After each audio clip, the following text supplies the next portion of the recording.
Good morning class. आज की class में हम स्टडी करेंगे सप्लीमेंट्री फिजिकल क्वांटिटी और डायमेंशंस क्या होते हैं, हम उसके बारे में बात करेंगे। तो स्टार्ट करते हैं। Supplementary physical quantity. Supplementary physical quantity.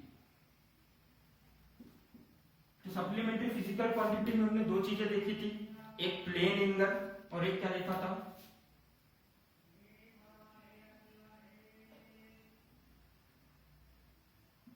Plane angle और एक सॉलिड एंगल देखा था। अच्छा, आप अभी तक जो एंगल्स पढ़ते आए, क्लास 9th की ज्योमेट्री में पढ़ा होगा, क्लास 10th में एंगल बनाना सीखा होगा आप लोगों ने, क्लास 9th में सीखा होगा, क्लास 7th में सीखा होगा। तो आप एंगल क्या करते थे, एक लाइन ऐसी बनाई, दूसरी लाइन ऐसी बनाई और इन दोनों के बीच में जो इंक्लिनेशन है उसी को आप क्या बोलते थे, एंगल। याद आया? अगर मैं आपको बोलता था 90 डिग्री का एंगल बनाओ तो आप क्या करते थे, एक लाइन बनाई है ना, डी की हेल्प से ये बनाया और आपने क्या लिख दिया, इस इंक्लिनेशन को 90 डिग्री। तो प्लेन एंगल बेसिकली क्या होता है, दो लाइंस के बीच का एंगल। जैसे अगर इस मार्कर को मैं क्या बोलूं, दो लाइन है, तो ये दो लाइन के बीच का जो एंगल होगा उसको हम क्या बोलेंगे, प्लेन एंगल। अब प्लेन मतलब बेसिकली जहां भी आप प्लेन वर्ड पढ़ो फिजिक्स में, एक चीज याद रखना, आप जब भी प्लेन वर्ड पढ़ोगे फिजिक्स में आपको क्या चीज सोचनी है, टू डायमेंशन। क्या सोचना है, दिमाग में क्या जाना चाहिए, टू डायमेंशन। और प्लेन वर्ड का मतलब आप किसके एग्जांपल से समझ सकते हो, आपकी कॉपी का पेज कुछ ऐसा होता है जिसके दो डायमेंशन हो। एक डायमेंशन क्या हो जाती है, इसकी लेंथ, और एक डायमेंशन क्या हो गया, इसकी हाइट। ठीक, तो प्लेन मतलब क्या होता है, सिंपल सा ऐसा चीज, ऐसी ज्योमेट्री जिसके अंदर सिर्फ कितने डायमेंशन हो, दो डायमेंशन हो, लेंथ हो, हाइट हो, लेंथ हो, ब्रेड्थ हो। अच्छा, क्या ये ब्लैक बोर्ड प्लेन डायमेंशन है या नहीं, प्लेन है या नहीं, क्यों?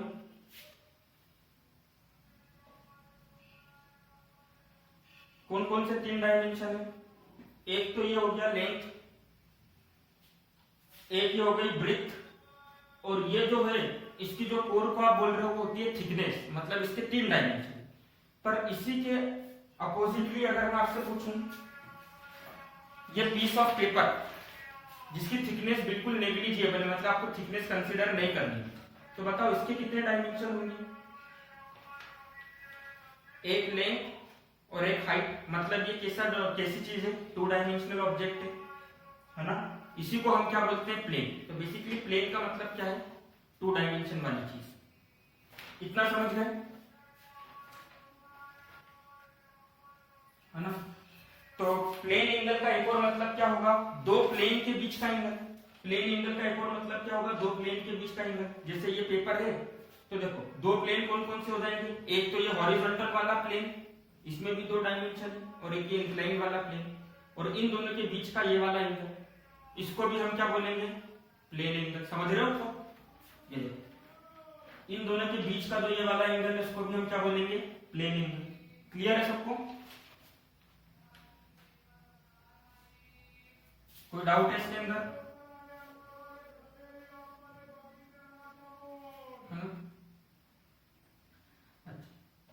प्लेन एंगल और कहां देखने को मिलता है, जैसे आपने क्लास 10 के अंदर एक चैप्टर पढ़ा था सर्कल वाला।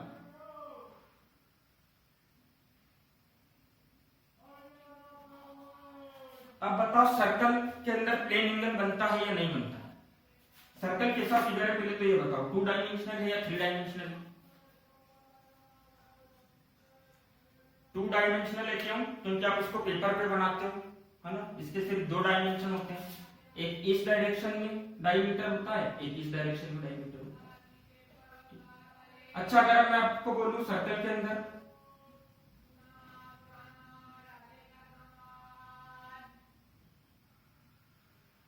ये आपका रेडियस है और ये भी आपका रेडियस, क्या थीटा प्लेन एंगल होगा?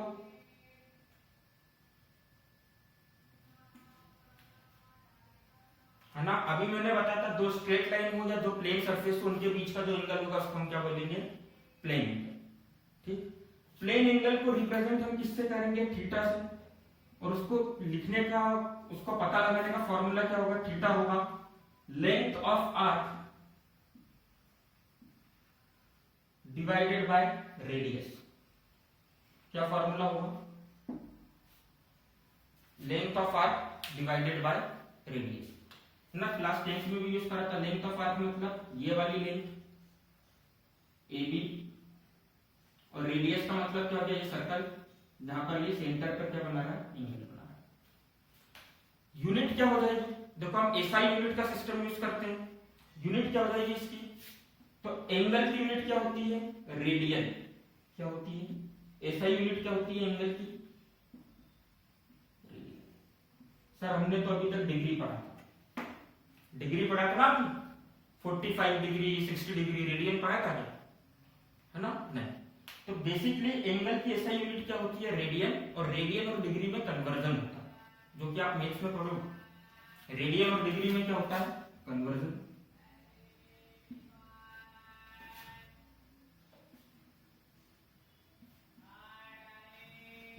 रेडियन और डिग्री में क्या होता है, कन्वर्जन। ठीक, कन्वर्जन क्या होता है, pi by 180 degree.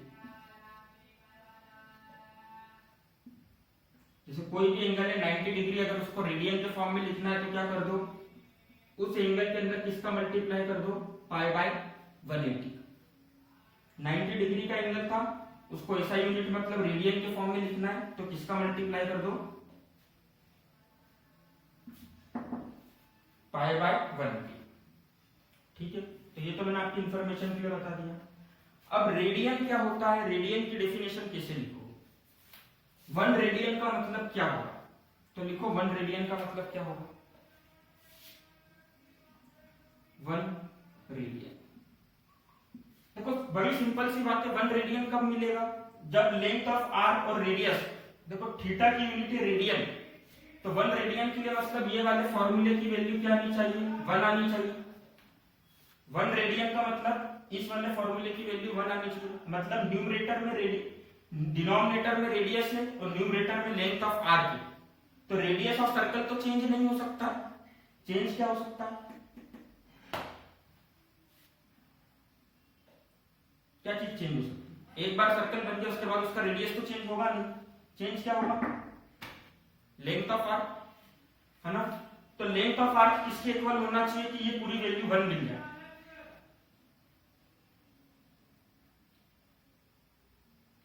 Very good, radius के इक्वल। अगर लेंथ ऑफ आर्क की जगह पर क्या आ गया, रेडियस, तो रेडियस डिवाइडेड बाय रेडियस हो जाएगा, आंसर 1 आ जाएगा, मतलब 1 रेडियन हो गया। इस थीटा की वैल्यू 1 और इसकी यूनिट क्या होती है, रेडियन, तो हम क्या लिख देंगे, 1 रेडियन। तो आपसे डेफिनेशन भी तो ये पूछी जा रही है कि 1 रेडियन का मतलब क्या होता है, तो लिखो 1 रेडियन का मतलब क्या होगा, angle subtends by an arc of angle substance at the center of a circle by an arc equal to the, किसके ऊपर होना चाहिए, कंप्लीट करो statement. Very, angle subtends at the centre of a circle by an arc equal to the, उस arc की length किसके equal होना चाहिए, radius of circle equal to the radius of circle. ठीक है, क्लियर है सबको।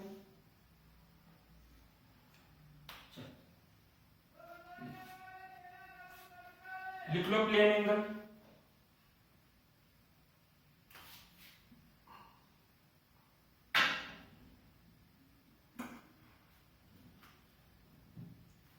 लिख लिया सबने।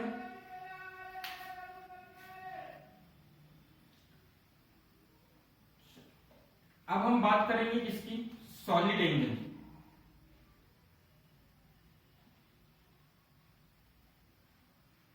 देखो आपने चैप्टर पढ़ा था मेंसुरेशन वाला, एरिया ऑफ सॉलिड, क्लास 10 के अंदर ज्योमेट्री के अंदर, है ना, जिसके अंदर आप फॉर्मूलेस लगा के वॉल्यूम ऑफ सॉलिड निकालते थे। तो सॉलिड्स क्या होता है, 2 डायमेंशनल होता है कि 3 डायमेंशनल?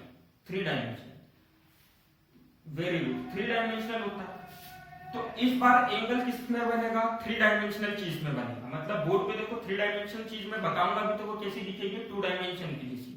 तो आपको थोड़ा इमेजिन करना पड़ेगा, है ना। स्टार्ट करते हैं।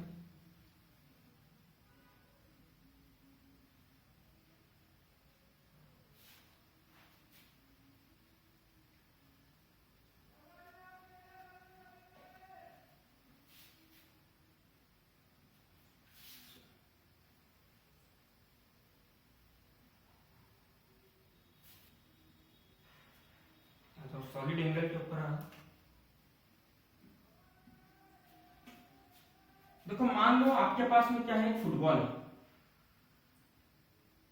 फुटबॉल कौन से सॉलिड का या कौन से 3 डायमेंशनल फिगर का एग्जांपल होगा, स्फीयर का। वेरी गुड, है ना। अब अगर मैं यहां पर मैंने क्या करा, 2 पॉइंट सिलेक्ट करे, ए बी,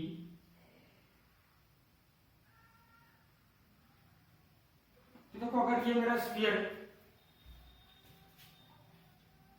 देखो दिख रहा है ये 3 डायमेंशनल फिगर जैसा, सॉलिड दिख रहा है सबको, दिख रहा है ना। अब इस सॉलिड के ऊपर, इस 3 डायमेंशनल फिगर के ऊपर बाहर एक सरफेस ऐसी मान दिख रही है, सरफेस मैंने मार्कर से इसके ऊपर थोड़ा सा शेडिंग करा है, दिखा।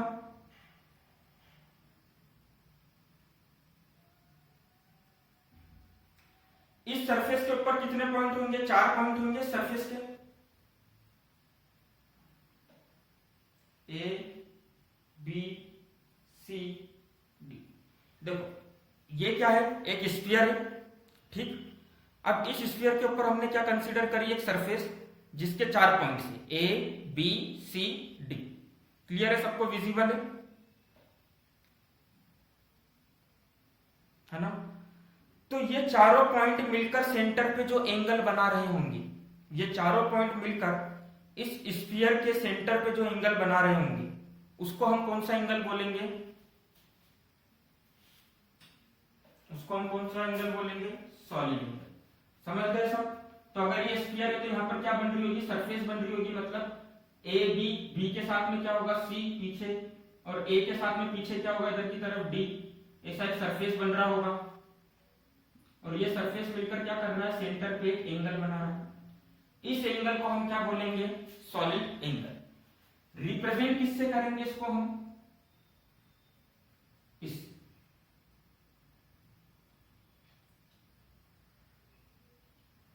डी टाइम्स ऑफ ओम ना। सॉलिड एंगल को रिप्रेजेंट किससे करेंगे हम, डी टाइम्स ऑफ ओम से, ठीक है।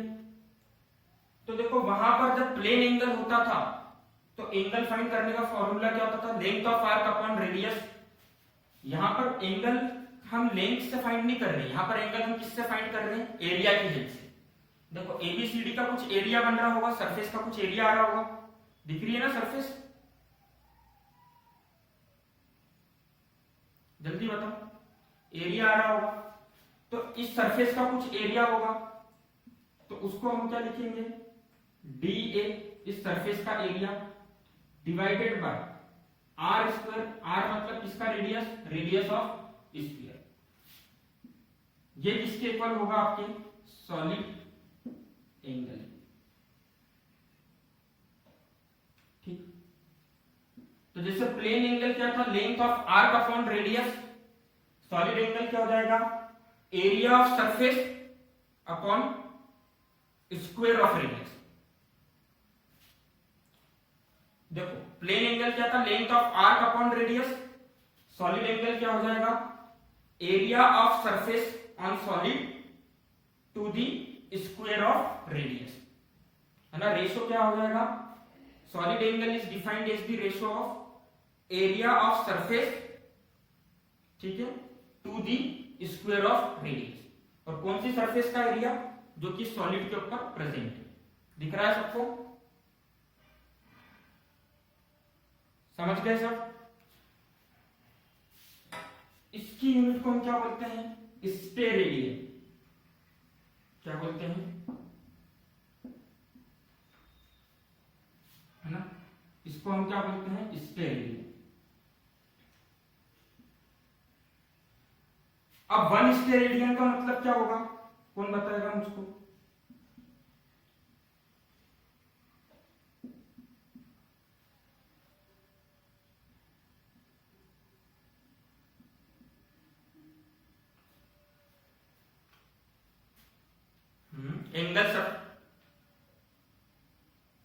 Angle subtends at the centre of a sphere by an area equal to the square of radius.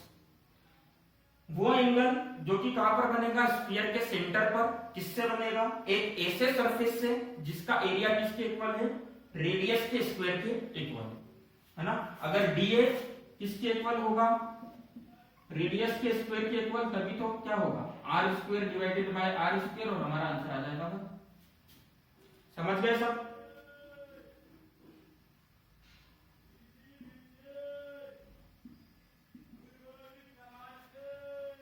Clear है सबको, बताते जाओ।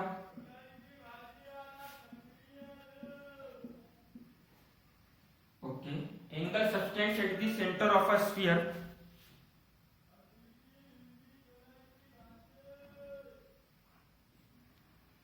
angle subtends at the center of a sphere by a surface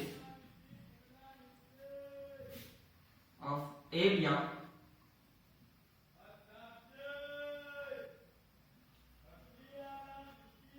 equal to the square of radius।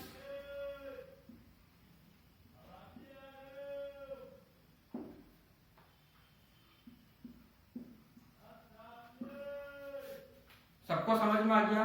Ishika, मनस्वी, भारती, हिमांशी, आयुष, अजय, एक बार जरा सब reply कर दो। सबको समझ में आ गया, कुछ डाउट तो नहीं है किसी को। चलो रफ कर दें इसको।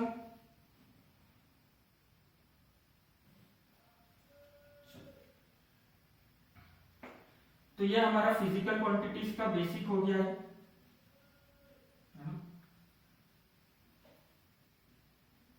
अब थोड़ी सी बात हम वापस से यूनिट्स पे करेंगे और उसके बाद डायरेक्टली हम चलेंगे डायमेंशंस की तरफ।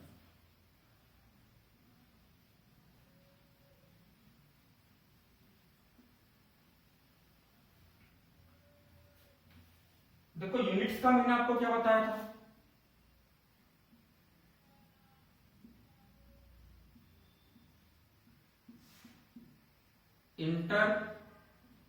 Internationally accepted standard reference।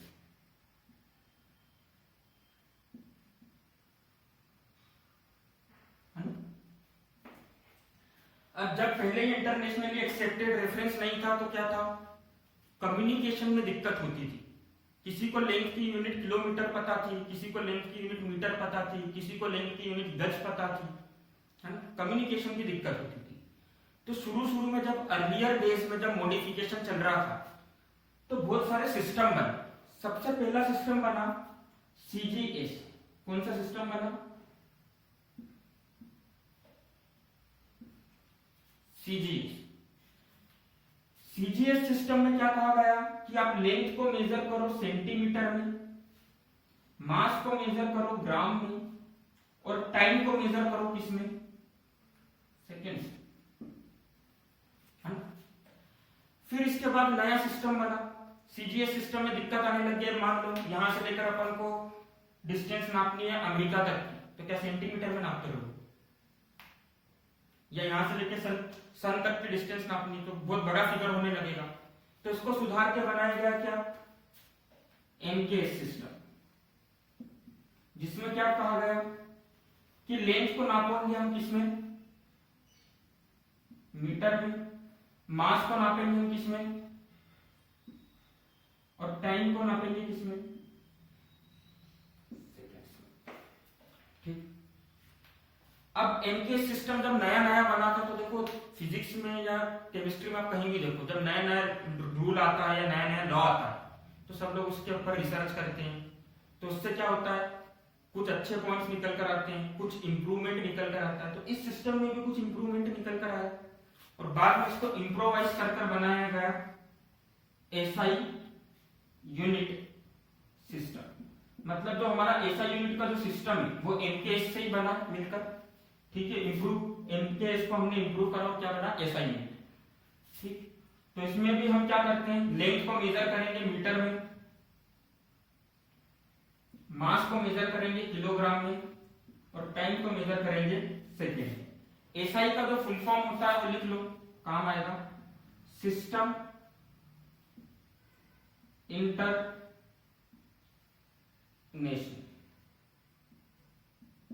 System international, है ना। फ्रेंच में हुआ था तो इसलिए इसका थोड़ा लिखने का तरीका भी मुझसे वैसा है। चलो, नाम से समझ में आ रहा है सिस्टम इंटरनेशनल, मतलब वो सिस्टम जो कि इंटरनेशनली क्या है, माननीय, एक्सेप्ट करा गया, स्वीकारा गया, जिसको इंटरनेशनल। क्लियर है सबको?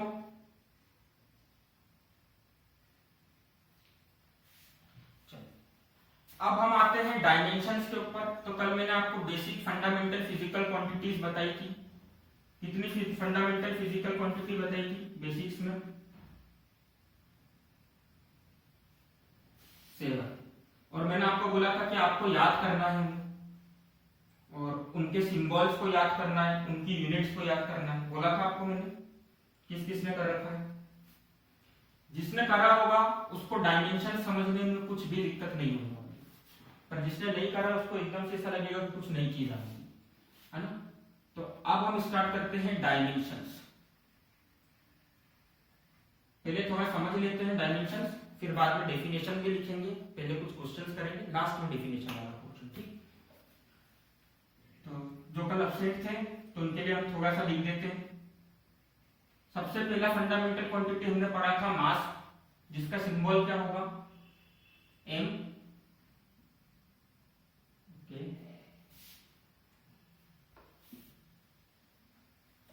सबसे पहला फंडामेंटल क्वांटिटी हमने क्या पढ़ा था, मास। राइट हैंड साइड में ठीक था, मास। सबसे पहली फंडामेंटल क्वांटिटी क्या पढ़ी थी हमने, बेसिक फंडामेंटल क्वांटिटी मास, जिसका सिंबल क्या था, एम, और एसआई यूनिट क्या थी, किलोग्राम। फिर हमने पढ़ा था लेंथ, सिंबल क्या था, एल, और एसआई यूनिट क्या थी, मीटर, है ना। ये सिंबल्स भी याद रखना है आपको। फिर हमने पढ़ा था टाइम, ठीक। एसआई यूनिट थी सेकेंड और सिंबल क्या था, ठीक। फिर इसके बाद हमने क्या पढ़ा था, टेम्परेचर,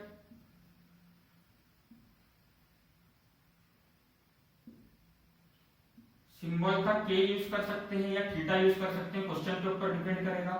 एसआई यूनिट क्या थी, केल्विन, है ना। फिर इसके बाद हमने क्या यूज करा था, करंट। करंट की एसआई यूनिट क्या होती है, एम्पियर। फिर हमने लिखा था mole of amount of substance,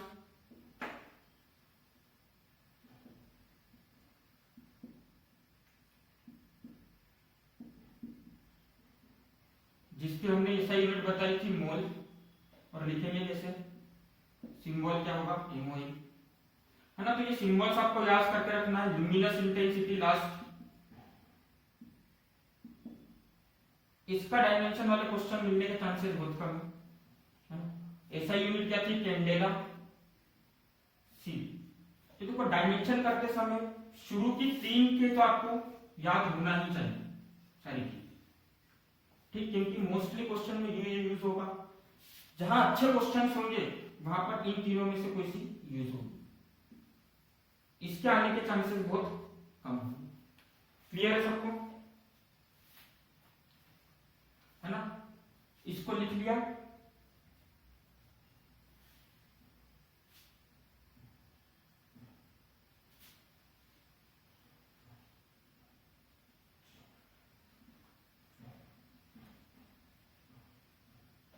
अब डायमेंशंस होता क्या है, पहले हम इसकी डेफिनेशन लिखते हैं और फिर एग्जांपल भी समझेंगे। तो डायमेंशंस क्या होता है, लिखो। Dimensions are the powers,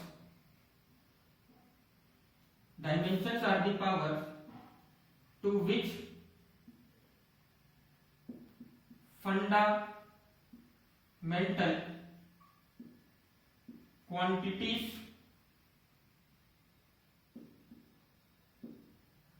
are raised to express derived quantities।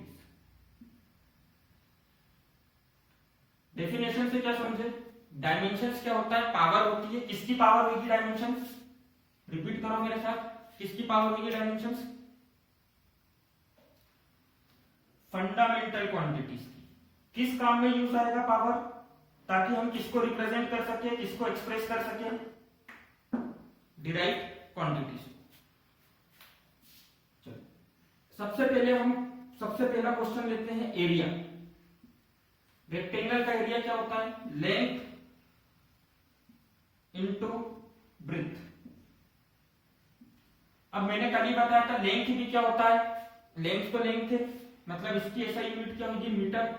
और ब्रेथ भी क्या है, एक तरीके से लेंथ है। ब्रेथ को आप ऐसा थोड़ी करते हो, लेंथ को मीटर में नापा और ब्रेथ को किलोमीटर में नाप लिया, हेक्टेयर्स में नाप लिया, ऐसा करते हो या सेकेंड्स में नाप लिया, ऐसा होता है क्या, मीटर। तो एरिया का यूनिट क्या होता है, मीटर स्क्वायर।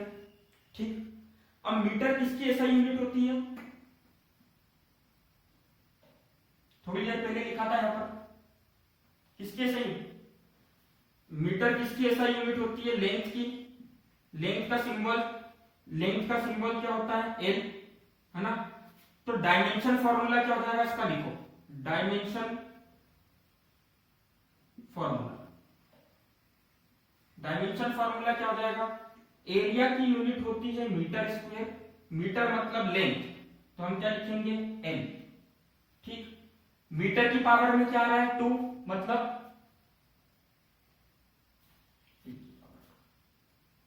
क्लियर है सबको, कोई डाउट है इसके अंदर, किसी को कुछ डाउट है, सोच लो।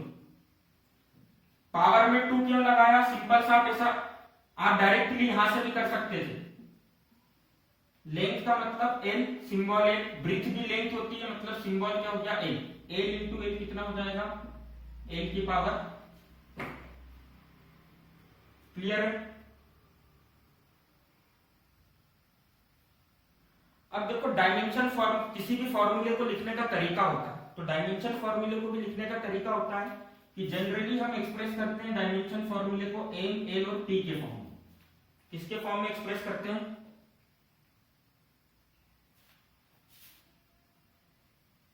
एम, एल और टी। अब एक चीज बताओ, एम किसके लिए आता है, मास के लिए। क्या एरिया में कहीं भी मास दिख रहा है आपको, तो मास की पावर क्या हो जाएगी, क्या एरिया में कहीं भी सेकेंड दिख रहा है, एरिया की यूनिट में कहीं भी सेकेंड आ रहा है, टाइम आ रहा है, तो इसकी यूनिट क्या हो जाएगी, 0। और जब भी हम डायमेंशन फॉर्मूला लिखेंगे इसको इस तरह से ब्रैकेट के अंदर इंक्लोज करेंगे। क्लियर है सबको? अब अगर मैं आपसे पूछता हूं, आप डेफिनेशन करो। अब डेफिनेशन पढ़ते हैं, dimension are the powers to which fundamental quantities are raised. Dimensions क्या है, पावर्स हैं। किसकी पावर्स हैं, फंडामेंटल क्वांटिटीज की। Mass fundamental quantity, length fundamental quantity, time fundamental quantity, जो कि क्यों रेस करी जाती है, क्यों लिखी जाती है, किसके लिए? To express derived quantities. यहां पे डिराइव्ड क्वांटिटी क्या थी? डायमेंशन फॉर्मूला किसका है ये? तो एरिया डिराइव्ड क्वांटिटी को एक्सप्रेस करने के लिए फंडामेंटल क्वांटिटीज को इस तरह से लिखा गया है, और डायमेंशंस क्या है? इन फंडामेंटल क्वांटिटीज की पावर। अब मैं पूछता हूं एरिया का डायमेंशन मास में क्या होगा? एरिया का डायमेंशन, देखो डायमेंशन मतलब सिर्फ पावर, तो एरिया का डायमेंशन मास में कितना होगा? 0। एरिया का डायमेंशन लेंथ में कितना होगा? 2। एरिया का डायमेंशन टाइम में कितना होगा? 0। समझ गए सब? डेफिनेशन लिख ली होगी आपने, और क्वेश्चंस करते हैं अपन। लिख ली थी ना डेफिनेशन?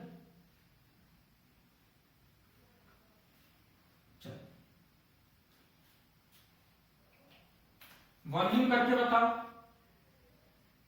वॉल्यूम की एसआई यूनिट डायरेक्टली हम लिख लें, क्या होती है? Metre cube. Length into breadth into height formula होता है।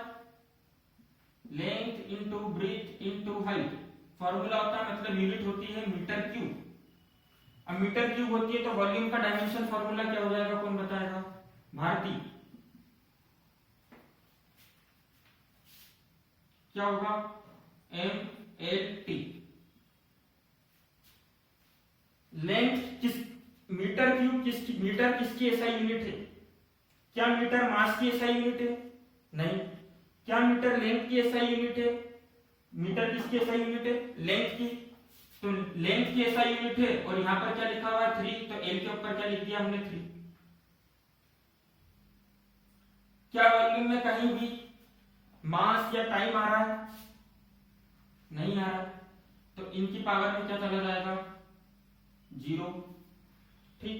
अब अगर मैं आपसे पूछता हूं वॉल्यूम का मास में डायमेंशन क्या होगा, लेंथ में डायमेंशन क्या होगा, और टाइम में डायमेंशन क्या होगा, बताओ।